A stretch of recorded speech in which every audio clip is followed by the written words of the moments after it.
And all right, we are officially live. It is Friday. This is the 20th creative quarantine, and I'm really excited because I have one of my favorite comedians, but also just like, I mean, real down to earth sis. Janelle James is on the conversation block today.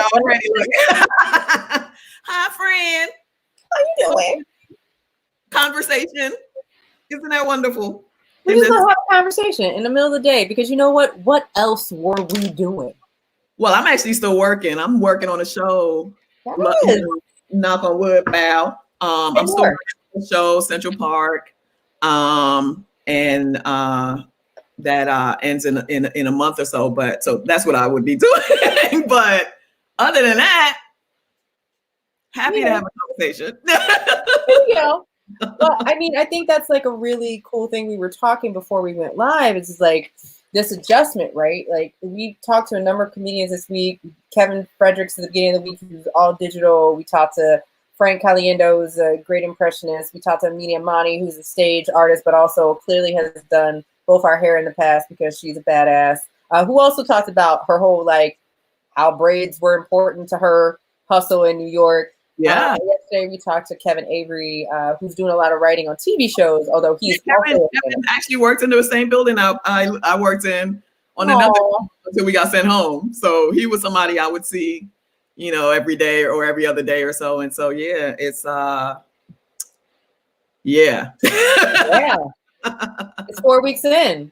What's that look like for you, man? I'm in LA.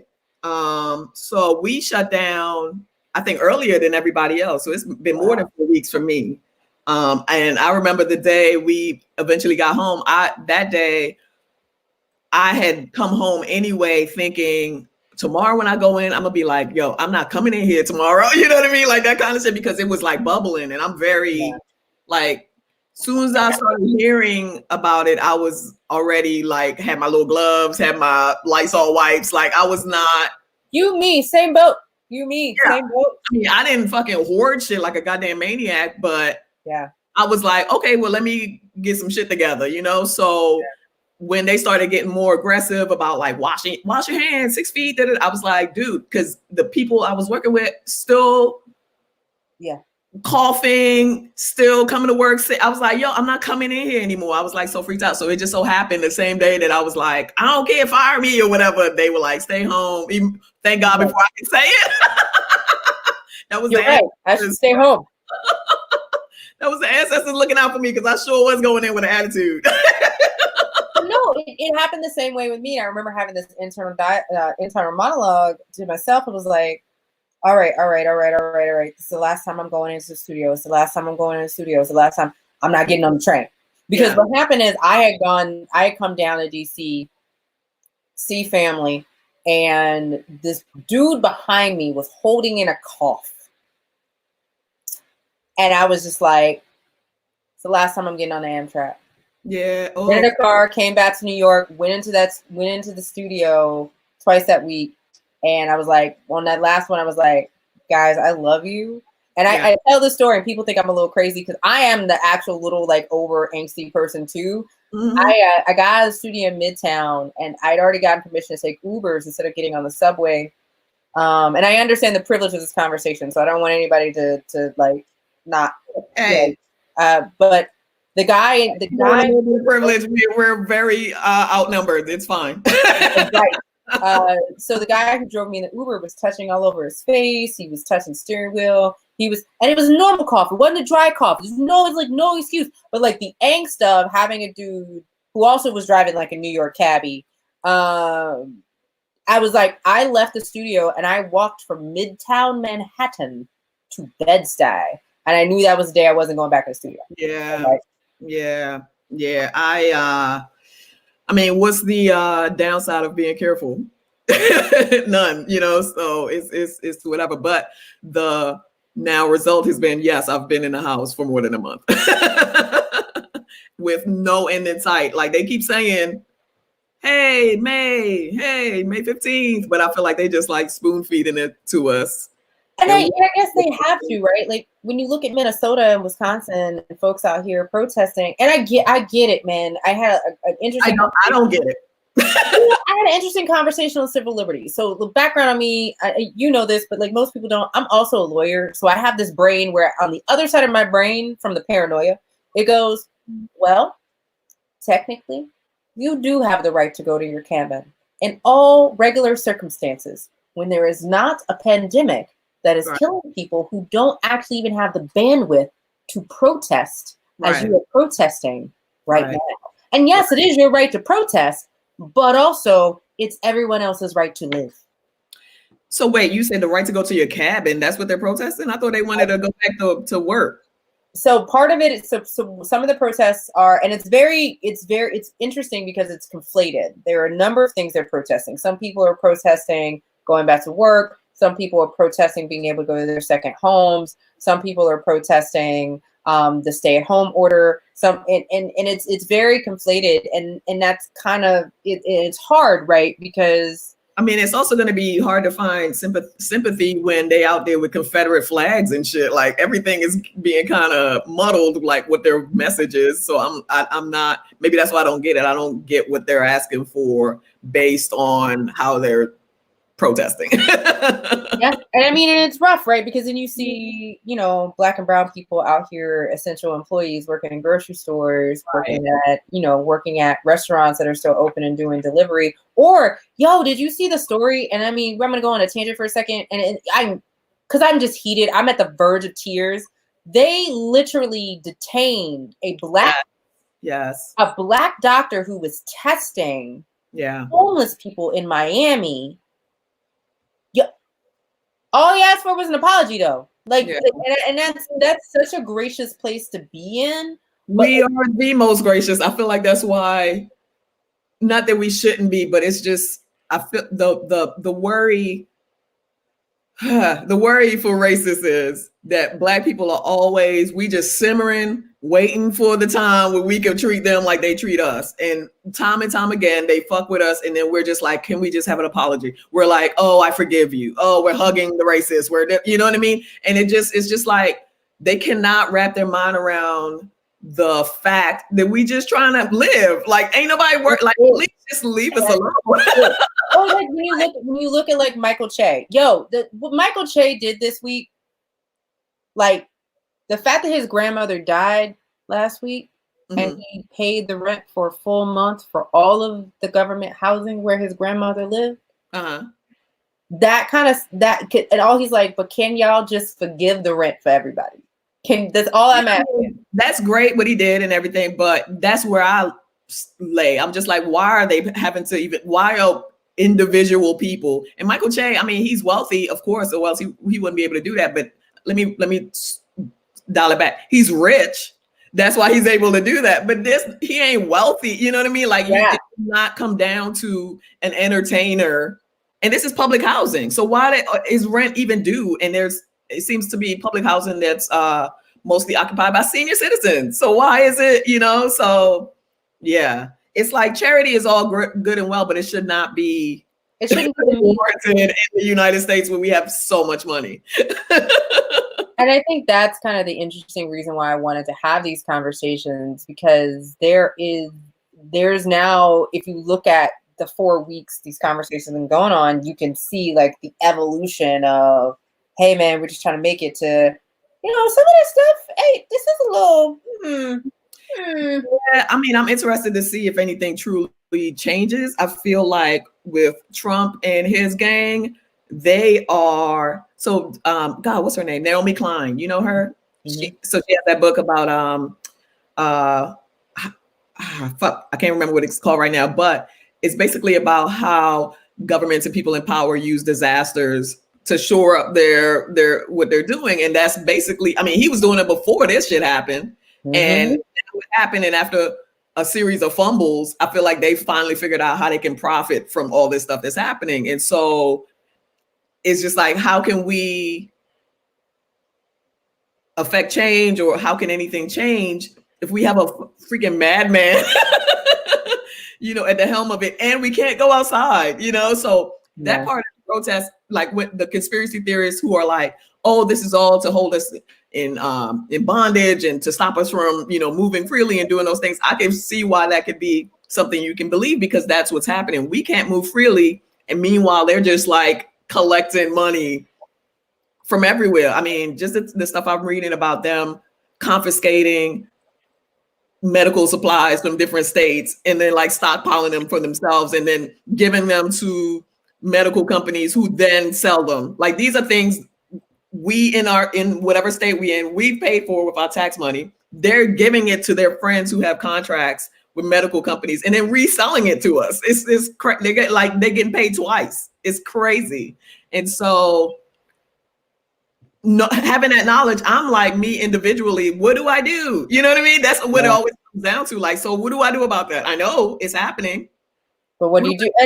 And that's actually a really great segue into the next question. Like, how are you staying grounded right now, particularly as a creative and, you know, as a businesswoman? One of the things that folks really, really don't understand, I think, is every single comedian that has gotten anywhere doing anything is a small business.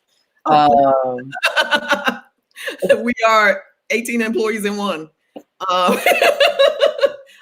Sometimes I just think about all the things I've had to learn just to do stand-up, marketing, website design, graphic design, you know, public speaking. It's not like a Strayer commercial, and I love it. Wills, you know, whatever. Notary to Republic, but yeah, reading contracts, just all type of shit. So, I mean, I don't know if I've ever been grounded, but what am I doing to stay grounded? I don't know. I don't stay grounded. I float away and then I try to come back periodically. That's what it seems like. I'm just trying not to spiral, which happens sometimes. And I guess I'm just trying to allow myself to do it because, like, ain't like I got anywhere to be. Might as well spiral and cry for a minute. But as far as like my career, I haven't even really been able to wrap my mind around what my next step is, because I can't worry about everything at once. You know what I mean? So my first worry is my health, the health of my family, the health of everybody that I'm seeing being affected. So that is just taking up so much of my brain space that I can't even think. Because again, and I'm sure again, this is because I'm working. I'm still working. I'm still making paychecks. So I'm not there yet where I'm just like, what am I, you know, freaking out as far as that. So I guess once this job ends, that's when I'll get to that. Like, what the fuck am I going to do with myself? I mean, I've given it some thought, but I'm trying not to spiral about it. I have no idea what it is, because my goal I'm not a person who looks for publicity, even though I'm in a public field. You know what I mean? I've always been kind of like, hey, here's the thing I made, and then I retreat. You know what I mean? I'm bad at promoting. I'm bad at doing what we're doing right now. I'm bad at, you know, I was just telling my friend, like, I'm not one of those, like, you know, hey guys, it's Janelle, and you know, which also, you're not so bad at it when you do it, though, because that was great. But that wasn't me. No, I'm mimicking. That's definitely not. Hi guys. Whenever you ever heard me talk like that, but so yeah, it's gonna be difficult for me and people like me. I mean, but it's also just like whenever any new technology comes out, all the comedians complain, you know. So when people start going on YouTube, it's like, oh, the YouTube comics, oh, the Instagram comics, oh, now you on TikTok. Like, we're all just afraid of change. Not all of us, but a lot of us are afraid of change and just can't wrap our mind around a new way of doing things. And I am definitely in that boat. I think it's hard because you really love comedy. Like, we've had this conversation before. Like, you chose comedy. Like, and that's, you know, you had a career and you were like, no, I want to go be a comedian. This is what I'm going to do. So how, you know, crazy to what I feel finally find my thing. And now it's like, oh, that's over. So that's why I don't even want to go down that road in my mind, because I'm going to freak out. Because I was having that feeling like, oh, I finally found my thing. Because I've had a lot of jobs in all types of different, you know, fields. And, you know, everybody that knows me well is like, oh, this is the longest you've ever stuck to anything. And I feel like I was doing pretty good, had some good momentum. I mean, you had a whole comedy festival. Let's be real. TV like now, and Black Monday, and writing. But now, I mean, the entertainment industry, I don't know what's going to happen with. I don't know how you shoot things and have comedy shows which necessitate a crowd and any of that in a pandemic. I really don't know. So I am not spending money, basically. That's all. I think that's a human thing, right? I think people forget at the end of the day, it's okay to be like, oh, okay. So this is where we are. I don't know how any of this works. Here we go. Yeah. Because I think everybody's like in the space where they think they have to have it all figured out. And, everybody's on a different level of that, right? Like everybody's like, well, I know I'm going to eat. Yeah. Let me go sit down now. Like that's the priority. Who are being productive. I'm like, do your thing. Like we all have to handle this how we handle it. I myself, I can't think beyond the job that I'm being paid for right now. Like it was hard for me to write on a show and do all the other stuff that I was working on for myself when there wasn't a pandemic going on. You know what I mean? It's hard for my brain to do all those things, much less this ever-present stress of what the fuck is happening, So people who are like, oh no, it's just, this should be the time that I'm like, no, like it's not a vacation. That is literally not what literally I will tell you, there might have been one or two guests out of Broadway, TV, stage, writer's room, writers who have been on the show have been like, I'm going to do all the productive things right now. Everybody's literally like, yo, I am going to try. And well, that makes me feel good because, I mean, there's some sociopaths out there writing a 6 pilot right now. And that's just how they deal. That's how they process though. Like, I think that's really what it is. That's how they process. Yeah. They have to do that thing. And we had a guest last week, Brian Joseph Lee, who was like, yo, kudos to those who are producing everything right now. If that is how you process right now, might not be me. It's not. I never even put the pressure on myself. I knew it wasn't coming, so I'm not even putting no pressure on myself to produce anything because it's just not how I work.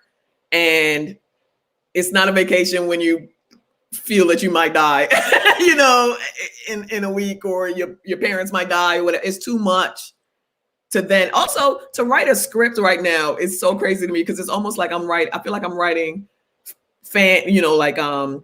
what's the word? Science fiction. If I write anything where people are like outside talking to each other, it's just like, does that even exist anymore? Will we have that again? Bitch, I don't, man, look, don't, anyway. I mean, like, how do you even date after this? Well, and I think that's also the interesting thing. Like, if you think about, someone sent me this really interesting picture the other day, which was a picture from like 1918. Don't quote me. It's Spanish flu, 1918. And it had an outdoor barber shop. And I was like, what?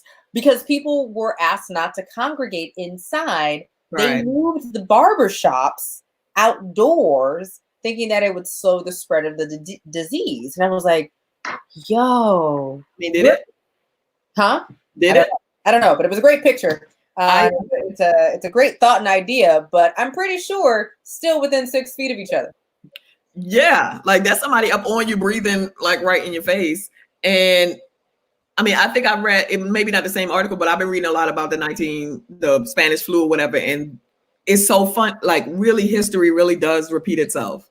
Everything that's happening now, it happened then with the politicians who were like, it's not a big deal. Then they like, oh, no, everybody shut down. Everybody must wear a mask, arresting people for not wearing a mask.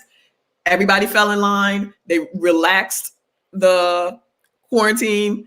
People flew out into the streets, crowded out into the streets, took off their masks, big celebration. And then like another 50,000 people died 2 months later. So it's just, and the same way we have the protesters now, they had like an anti-mask league then, like same thing, you taking our freedoms. Like, it's just, what is life? We're doing the same thing over and over and over again. Like that's where I spiral to once I smoke the wrong strain or whatever, and I get in my thoughts.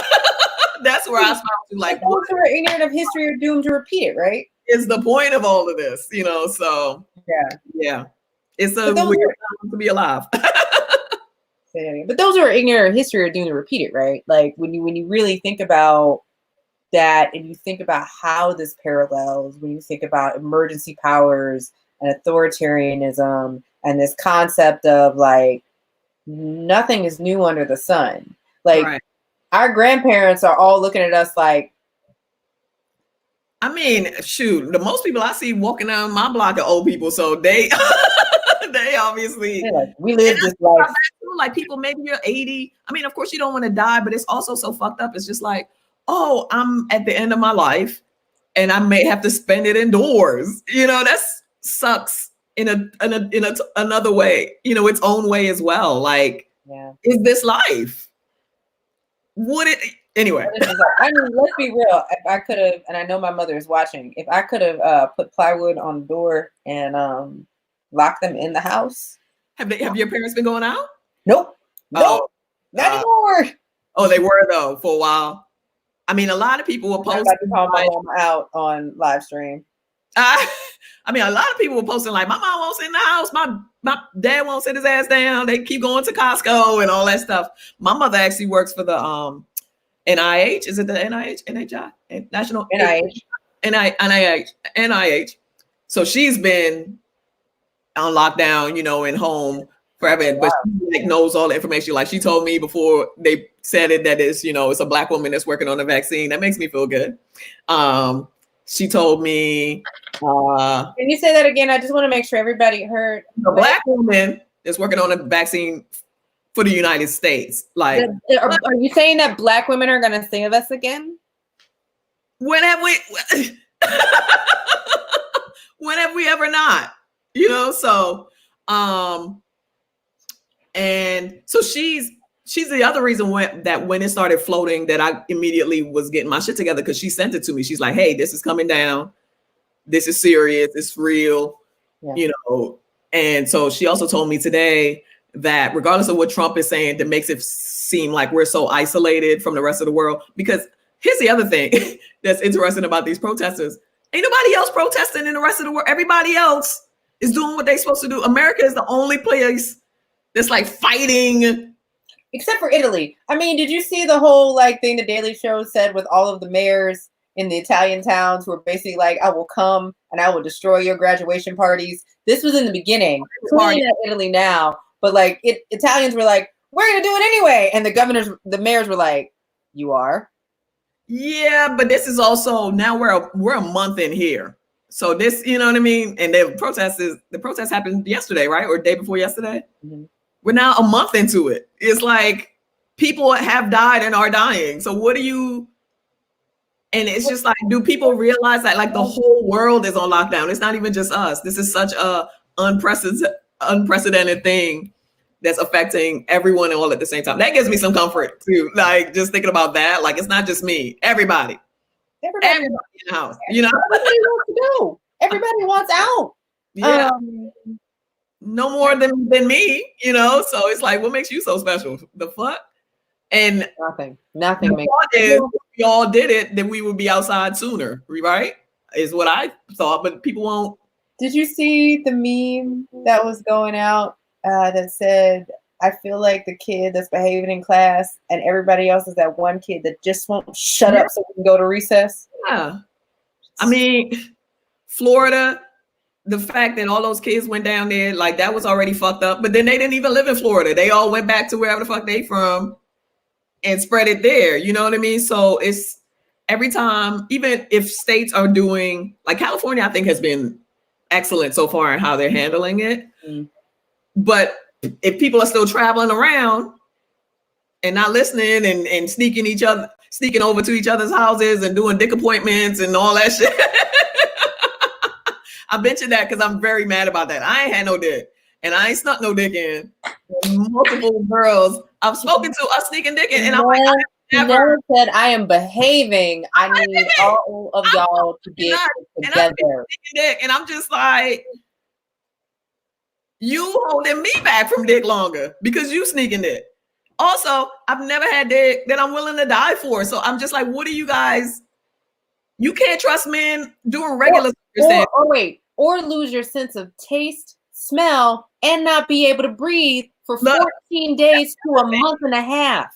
That's the other thing I feel like has been, because when people are like, oh, it's just like the flu, like, no, this shit's, it seems like if it hits you, that shit is hitting you. You know what I mean? Like, I don't want it. Even if I survive, I don't want it. I don't want to have to go through it. You know what I mean? So, and not only go through it, people are having long lasting effects even after they've recovered. Like, it's just like, anyway, I mean, your body goes through a lot of trauma. And I think it's both sides, right? Like, we're going through this moment and so many other people, right? Like, I think it's so complicated when you have folks who can't make the choice to stay home. Right. There are folks who are like, but I could sneak out, right? Right? No, you stay home so they can stay well. It's a trade-off. I totally get the urge. Like, every time I get the urge to be like, just come over here, or whoever, to text whoever, I call my mother. I'm like a child. I'm like, I want my friends to come. And she's like, no. And then I put it back down. So I totally get the urge, but it's just like, again, you can't trust men under regular circumstances, much less a pandemic. You can't even trust him to have a argue. Right? I mean, my father's a great man. He's watching right now, but I'm going to argue. I'm talking about in like a dating aspect. So obviously, if you inviting dick over, they don't live with you. So that's not your, primary relationship or whatever. So you just trusting some man that's been out in the world. You trusting he been washing his hand, and he's been staying away from other people. He's, whatever. And now he already shows that he a rule breaker by coming to your house. So that's like, I can't. People show who they are with their actions. Yeah. So like that. All right, work, girl. I hope it was great, because that might be it for you. Time. Well, and I think that's really real. For those who are like getting introduced to your comedy and the work you're doing, talk about the show that you're working on, and then why comedy? I mean, I know why, because we've had this conversation before, but like, comedy was kind of born out of something else for you. I mean, my dad died. So that's what happened. Why I started comedy, because my dad got sick and I was like all depressed about that. And so now I'm like, what's going to be born out of this shit? Because every time something big happens in my life, I just like blow my whole life up and start. The universe is gotta write itself. Yeah, I'm like, I'm gonna be a literal clown after this shit. But you're gonna see me juggling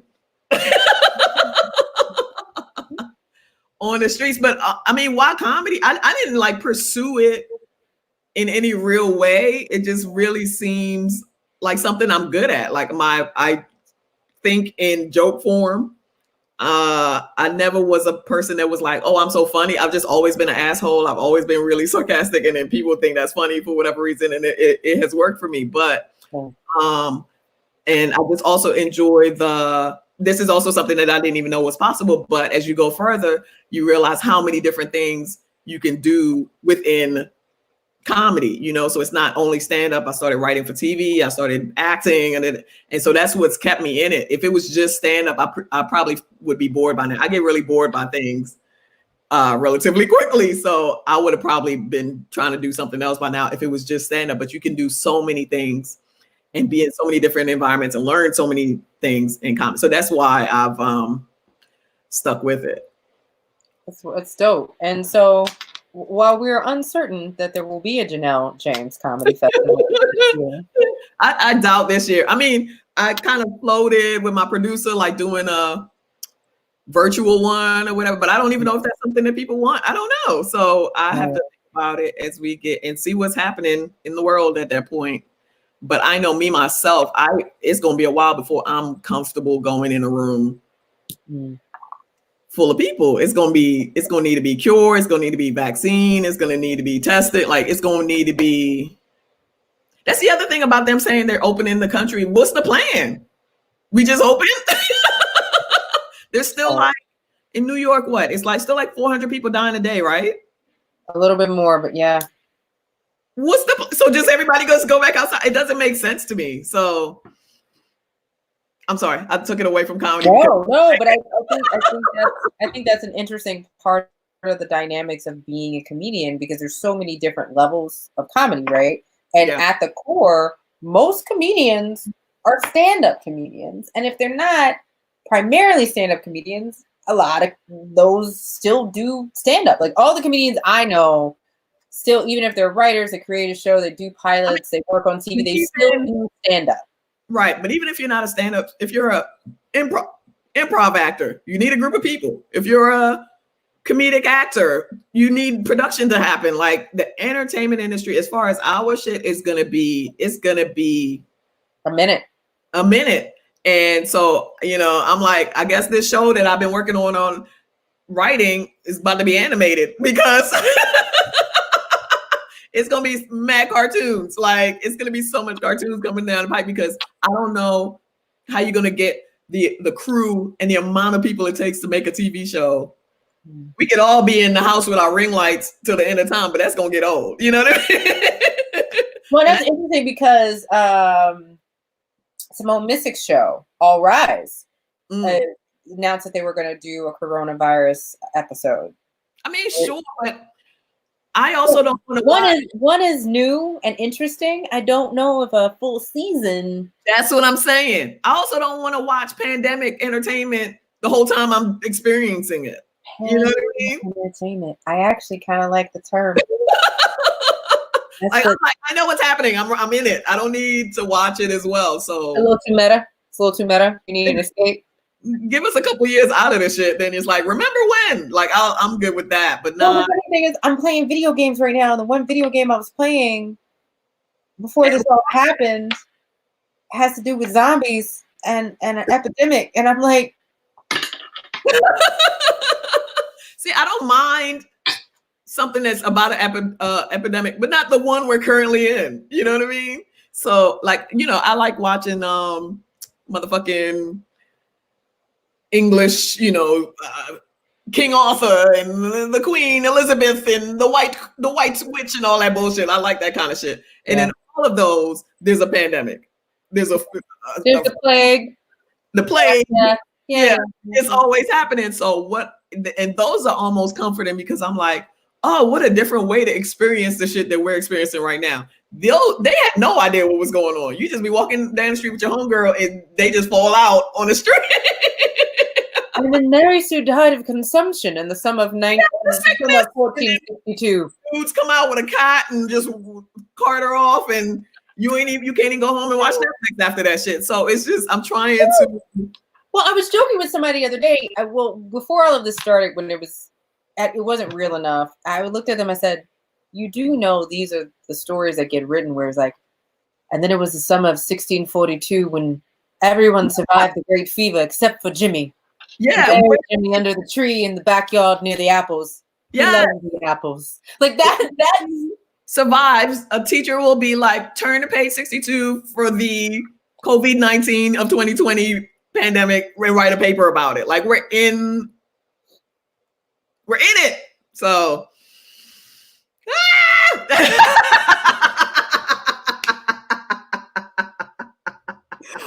oh, am I laughing? Am I crying? No one knows. Oh man. Great. Yo, but at least I will say the one thing that has been cool is folks who are trying to be productive have digital means. I've seen some people try to do improv through Zoom. I'm not there yet. I think it takes a lot of skill and a lot of talent to be able to be that responsive. I'm wondering how they're monetizing that though. I am not in the free work game. You know what I mean? So and even though I do it, I'm constantly posting jokes online and Twitter and that is free work. Like people don't think of us giving a product out, but that is what we're doing as comedians. But I had no problem doing that previously because that then could translate into people coming to my shows. So it's just like, sure, I can be productive, but to what end? Is it just for my sanity? That's also fine. But I'm just like, how the fuck am I going to make money? You know what I mean? So, and if if I do want to still be a comedian. Like, how am I going to monetize those things? So and I know part of it too is just like maintaining relevancy. Like, hey, don't forget about me, kind of. Yeah. So I've just never, I don't know. So my new thing, I'm experimenting. My new thing. Here we go. I mean, I've never been a visual person on Instagram. If you follow me, I'm posting jokes on Instagram. You know what I mean? And just trying to, I mean, I think it's a testament to how good my jokes are that people still follow me for that. You know what I mean? I'm on there competing with ass and titties and twerking and music videos and routines and all that with words. The algorithm of Instagram. Right. And I'm over there typing words and pasting it over there. So it's been good. And then now I've been doing like short stories in my Insta stories, like along with music. So that's been, and then people like discuss it with me and stuff. So that's been me trying to not even be productive, but just keep my brain from turning into mush. But it's just like, okay, so I've done it. People like it. To what end? So? Yeah, and I think that's kind of thing is a lot of us are throwing stuff into the ether and just kind of just creating for the sake of creation's sake. But I think that's also a real statement that a lot of people aren't honest enough to make, which is, what do I do after this? And allowing yourself to be like, I don't know. I really don't. And what's so funny is too, my like agents and stuff, like I'm still doing auditions. I'm still doing, meetings, Zoom meetings. And I'm just like, do y'all know something? I don't know. Cause as far as I know, ain't shit getting made for a minute. So. People still making announcements of folks being cast for movies, man. I know. I'm like, well, shooting when, where, what?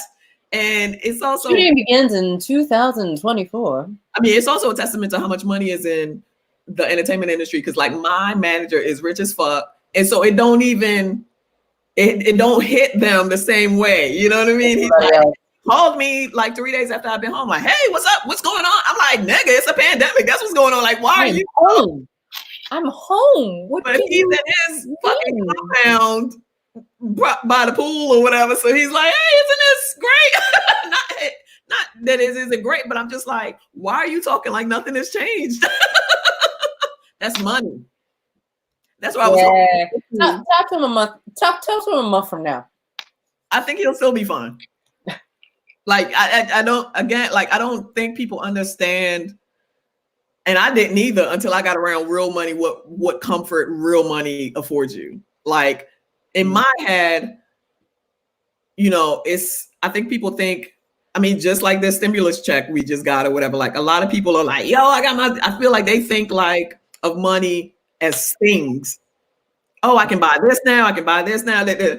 That's not, wealth is comfort. Like shit that's happening and affecting the whole world won't even touch me. Like that's what real money is. You know what I mean? My whole family I was able to bring my whole family to my house. I don't even got to worry about what's happening with my family. They're all here in my 16 bedroom house. You know what I mean? We have entertainment. We have everyone move in with us. That's what wealth is, So next month he'll still be the same. He'll still be like, hey, Janelle, got an audition for you. That's his job. Earn his keep. Meanwhile, I've like shaved the middle of my head. I'm looking at Janelle's Instagram. I have like scheduled crime times, and he's just like, "Hey, what's up?" You will literally I will literally like, yep. You will get the, sis, you good? And I mean, that's the other thing.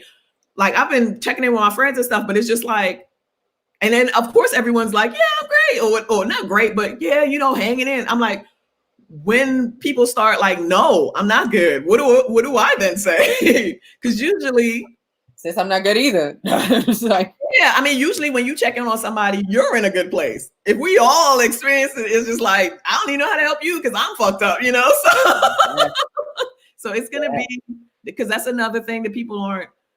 I mean, it's a lot to talk about. So I know that's why everything has been touched on, but we're all going to be mentally like people who had it together are falling apart. So people like me who was already anxious, I'm a depressive, you know what I mean? I'm already a loner, and I already am a worst case scenario thinker, you know what I mean? So it's just, Please don't watch any apocalypse movies. Just don't. I've already watched them.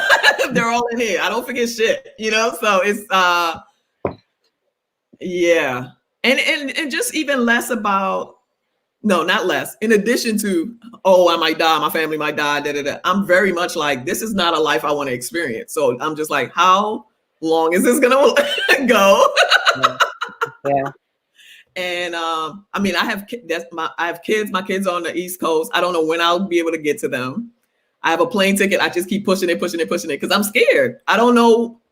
Yeah. I'm like, am I going to get on a plane? There's so many variables. I have to get to the airport. I have to get through the airport. I have to get on the plane. Once I land, I have to get to them. It's not like they live at the airport. It's just, I have to come in contact with so many people. I'm just like freaking out. So yeah, it's a lot to deal with.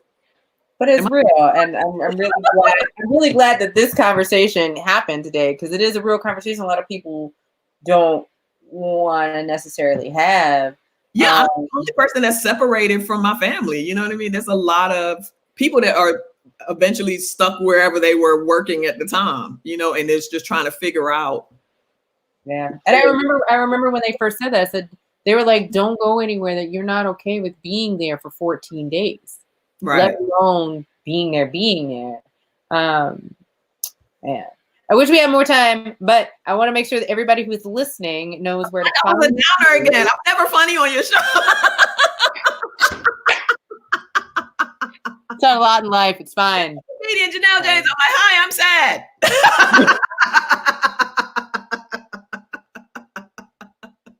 Follow me for laughs. Oh.